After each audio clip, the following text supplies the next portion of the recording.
He stood at the edge of the track, chest heaving, lungs burning, sweat dripping into his eyes. The stadium lights glared down on him, turning the evening sky into a blinding haze. Ethan Parker had one step left. Just one. His dream, the scholarship, the chance to leave behind the town that had held his family down for generations, was waiting right there at the finish line. But his body betrayed him. His legs, stiff as iron, buckled beneath him. His knees gave way, and in an instant he collapsed face first onto the red rubber of the track. The crowd gasped, then fell into a cruel silence.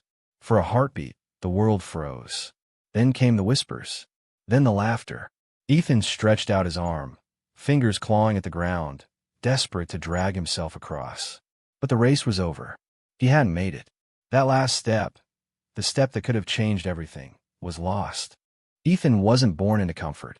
He came from Millbrook, a small town in the Midwest where the factory whistles marked time and the diner neon signs glowed longer than the sun. His father had once worked the plant floor, 12-hour shifts of grinding labor, until illness took away his strength. Now he sat in a worn recliner, coughing more than talking, watching bills pile higher than the stacks of old magazines beside him. His mother worked double shifts at the diner, pouring coffee for truckers and town regulars, smiling through exhaustion. She stretched every dollar until it snapped, often sliding her own plate across the table with a casual excuse, "I'm not hungry tonight."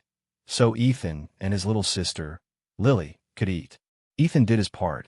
After school, he flipped burgers at the same diner, coming home past midnight, grease still clinging to his clothes. Every paycheck went straight to the kitchen counter, where the stack of overdue notices waited. But it was never enough. He wanted more for them. He wanted out. Running was his escape. It started one afternoon when he sprinted to catch the school bus, his legs pounding the cracked pavement, his lungs exploding with fire. For those few seconds, he felt something strange. Freedom. Not from the town, not from the bills, but from the heaviness inside him. The ground seemed to push him forward, as if it wanted him to keep going. A coach at school noticed his speed. "That kid's got legs," he muttered. Ethan didn't just have legs. He had desperation. And desperation, when pointed in the right direction, is powerful. The state offered athletic scholarships, rare tickets out for kids like him. Ethan made a choice. He would run, not for medals, not for applause, but for survival. But dreams weigh heavy. He trained on cracked sidewalks, in torn sneakers held together with tape. Neighbors shook their heads. Some laughed. Some pitted. "Why waste your time?" they said. "Boys like you don't make it out." Ethan ignored them. Every stride was a rebellion. Every lap was a promise. He whispered to himself in the dark, "I will not be stuck here forever. I will run us out." Weeks of dawn-to-dusk training led to the regional trials. The stadium smelled of popcorn and fresh paint. Competitors in gleaming uniforms stretched with practice grace, their shoes flashing white under the sun. Ethan looked down at his own patched sneakers, the rubber peeling, and swallowed his doubt. The whistle blew. He burst forward, legs like pistons, arms slicing the air. For half the race, he was flying. The announcer's voice cracked with surprise. "Number 17, Ethan Parker, leading the pack." The crowd leaned forward. For one shining moment, Ethan tasted it, the impossible within reach. But dreams test you hardest when they're closest. His lungs flared, his stride broke, his body screamed. Rivals surged past him, one after another.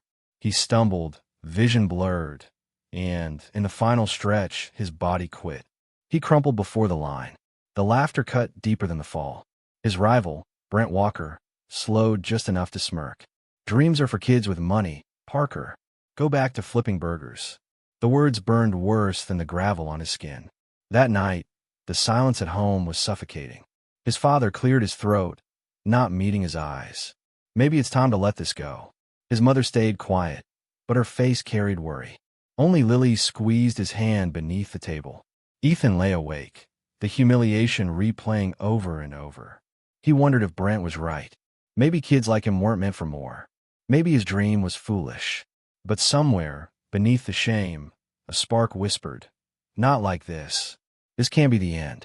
The next evening, Ethan sat alone in the bleachers of the empty track, head in his hands. The sun bled orange into the horizon. "Kid, you run with fire," a gravelly voice said. Ethan looked up. An older man stood there, broad-shouldered though time had bent him slightly. His face was weathered, eyes sharp as steel. A baseball cap shaded his brow. I failed, Ethan muttered. The man shook his head. Failure's just a lousy teacher. But only if you don't pay attention. Ethan squinted. Who are you? Name's Coach Daniels, he said. Used to train state champs before I walked away from all this. I don't waste my time on dreamers. But I saw you out there. You got something. If you're ready to bleed for it, I'll train you. Ethan stared, disbelief battling hope. Daniels lit a cigarette, exhaling into the twilight. Talent wins once. Discipline wins every day. You want this? Be here at 5 a.m. tomorrow.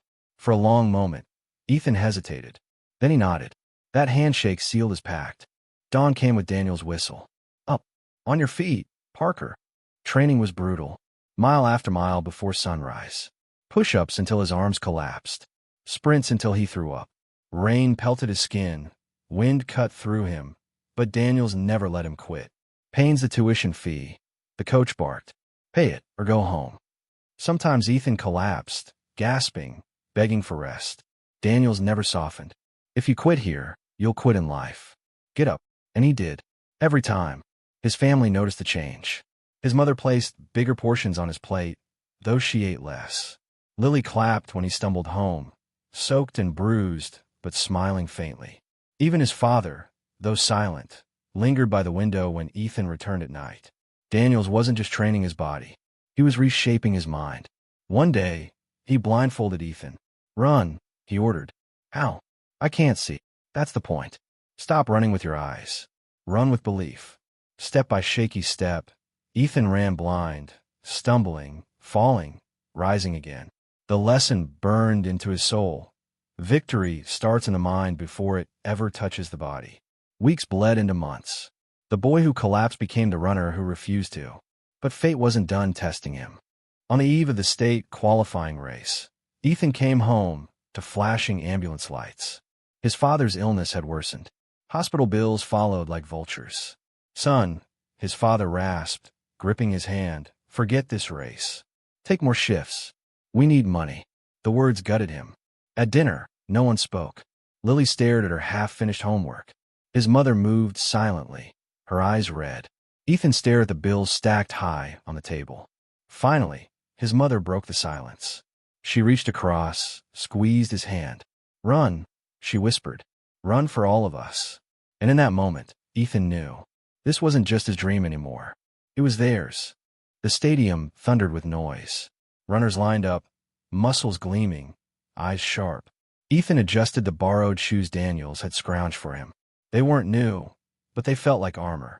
Brent Walker smirked across the lanes. Back again. Don't embarrass yourself twice. Ethan didn't reply. His eyes locked on the line. The gun fired. They surged forward.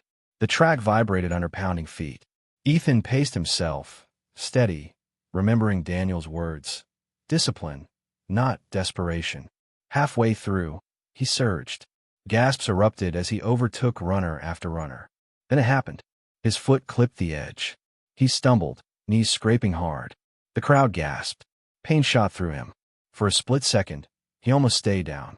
But his mind exploded with images. His mother's empty plate, Lily's hopeful eyes, his father's worn hands, Daniel's growl. Ethan rose, blood on his leg, teeth clenched. With every shred of strength, he sprinted. The crowd blurred. The roar vanished. Only his heartbeat thundered. One last step. He hurled himself across the finish line, then collapsed. Silence. Then the announcer's voice boomed. Ethan Parker, first place. The stadium erupted. On the stretcher, medal clutched in his hand, he looked up at Daniels. The old coach's eyes shone. You did it, he said. Now you understand. It was never about winning a race. It was about proving you'd never stop at the last step. Weeks later, Ethan walked the track again, not as the boy who fell, but as the man who rose.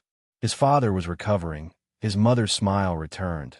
Lily studied with new confidence. The scholarship had lifted their burden. But Ethan's journey didn't end there. Kids from a neighborhood gathered at the track, wide-eyed, asking him to show them how to run. He laughed, guiding their strides, teaching them to believe. He wasn't just a runner anymore. He was a mentor. He had become the Coach Daniels of tomorrow. Sometimes he stood alone at the finish line, remembering the laughter, the failure, the pain. And he smiled, because he knew the truth now. Failure isn't the opposite of success. It's the forge that creates it. And for every kid who feels broken, hungry, or small, Ethan's story whispers across the wind. When life knocks you down, take one more step. When doubt screams louder than belief, take one more step. When the world laughs at your dream, take one more step. Because sometimes, one step is all it takes to turn defeat into destiny.